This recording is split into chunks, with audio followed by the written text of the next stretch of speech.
Assalamualaikum warahmatullahi wabarakatuh. Asuhan kebidanan pada bayi dan balita adalah video belajar kita kali ini. Tujuan akhir pembelajaran ini diharapkan mahasiswa mampu dengan tepat menjelaskan konsep dasar asuhan kebidanan pada bayi dan balita. Bayi dan balita disebut juga sebagai periode emas karena ditandai dengan pertumbuhan dan perkembangan fisik yang cepat. Mari kita belajar bersama untuk lebih memahami konsep dasar asuhan pada masa ini. Pada video ini kita akan belajar tentang pertama pertumbuhan dan perkembangan bayi dan balita, antara lain nutrisi, imunisasi, perkembangan motorik dan sosial. Kedua, pengawasan kesehatan, pencegahan penyakit dan penanganan masalah kesehatan umum pada bayi dan balita. Ketiga, pemberian imunisasi lengkap sesuai jadwal. Dan keempat, konseling keluarga dan pemberian edukasi pola asuh yang sehat. Pertumbuhan dan perkembangan bayi dan balita adalah dua proses yang berbeda namun berjalan beriringan dalam kehidupan anak. Pertumbuhan mengacu pada peningkatan ukuran fisik dan struktur tubuh seperti bertambahnya berat badan, tinggi badan, dan ukuran kepala bayi sesuai dengan usia. Sedangkan perkembangan adalah kemajuan dalam kemampuan dan fungsi tubuh yang lebih kompleks. Nutrisi pada bayi dan balita adalah asupan gizi yang sangat penting untuk mendukung pertumbuhan dan perkembangan fisik serta mental mereka. Untuk bayi usia 0 sampai 6 bulan, ASI menjadi sumber utama nutrisi dengan kandungan karbohidrat, lemak esensial, dan protein yang sesuai dengan kebutuhan bayi. Pada balita, nutrisi harus seimbang dengan asupan protein, karbohidrat, lemak, vitamin, dan mineral yang disesuaikan dengan aktivitas dan karakteristik anak. Imunisasi pada bayi dan balita adalah pemberian vaksin untuk mencegah penyakit serius yang dapat mengancam kesehatan dan kehidupan anak. Imunisasi ini dilakukan sejak bayi lahir dan berlanjut hingga balita sesuai jadwal yang direkomendasikan oleh Kementerian Kesehatan dan Ikatan Dokter Anak Indonesia. Perkembangan motorik pada bayi dan balita meliputi kemajuan kemampuan menggunakan otot-otot tubuh untuk bergerak dan melakukan aktivitas fisik. Pada bayi, perkembangan motorik kasar dan halus berjalan bertahap sesuai usia. Memasuki usia balita, motorik kasar semakin berkembang dengan kemampuan berjalan stabil, berlari, melompat, naik tangga, dan bermain bola dengan koordinasi yang lebih baik. Motorik halus memungkinkan balita untuk lebih cekatan dalam menggenggam, memegang, dan menggunakan alat kecil. Beberapa tahap perkembangan sosial bayi yang umum. Pertama, bulan pertama hingga kedua. Bayi mulai bersosialisasi dengan kontak mata, tangisan, dan gerakan, serta mulai tersenyum sebagai respons sosial. Kedua, bulan ketiga hingga keenam mulai mengajak interaksi dengan senyuman, gumamam, dan menirukan ekspresi orang lain.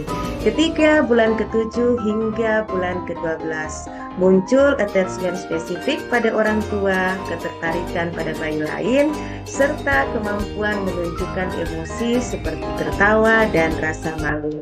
Dan terakhir, usia 12 hingga 24 bulan, balita menunjukkan negativisme dan mulai tertarik bermain dengan anak lain, serta menggunakan permainan untuk berinteraksi sosial. Pengawasan kesehatan dilakukan secara rutin melalui pemeriksaan berat badan, tinggi badan, lingkar kepala, dan evaluasi perkembangan sesuai usia.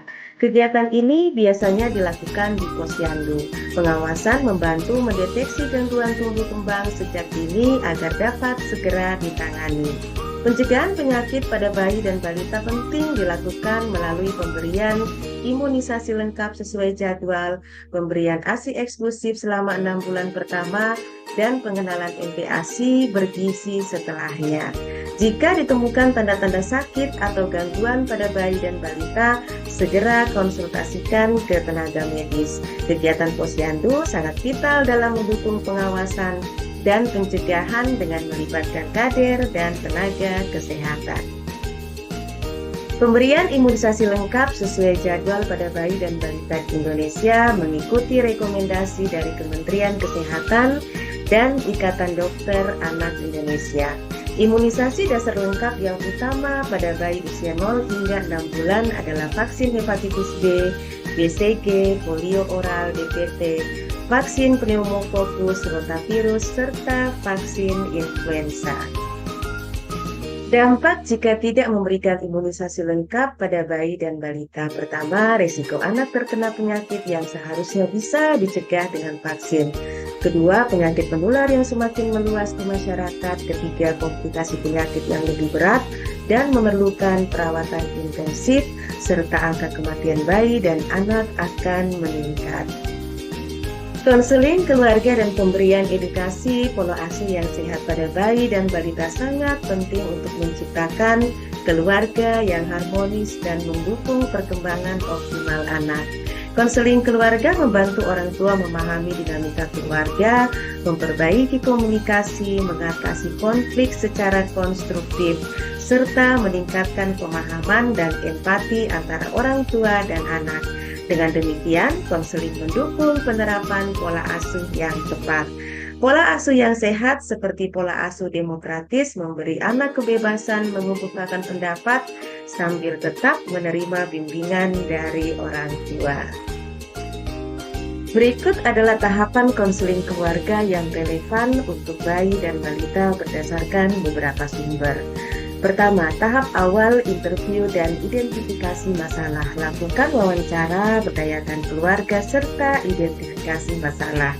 Kedua, proses terapeutik individual dan keluarga.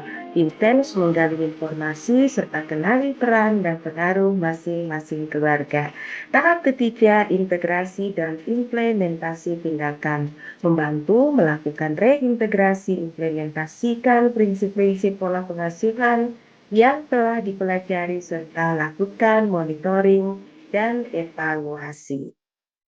Asuhan kebidanan pada bayi dan balita adalah perawatan yang diberikan sejak bayi hingga masa balita usia 0 sampai 5 tahun untuk mendukung pertumbuhan, perkembangan, dan kesehatan optimal anak. Kebutuhan dasar bayi dan balita meliputi kebutuhan asuh, ASI, ASAH, yakni merupakan kebutuhan biomedis, emosional, serta kebutuhan stimulasi fisik dan mental. Sampai bertemu kembali di video belajar konsep dasar asuhan kebidanan pada anak prasekolah. Jangan lupa untuk menjawab soal-soal latihan yang tertera pada deskripsi video ini untuk membantu meningkatkan pemahaman dalam belajar pada topik ini. Wassalamualaikum warahmatullahi wabarakatuh.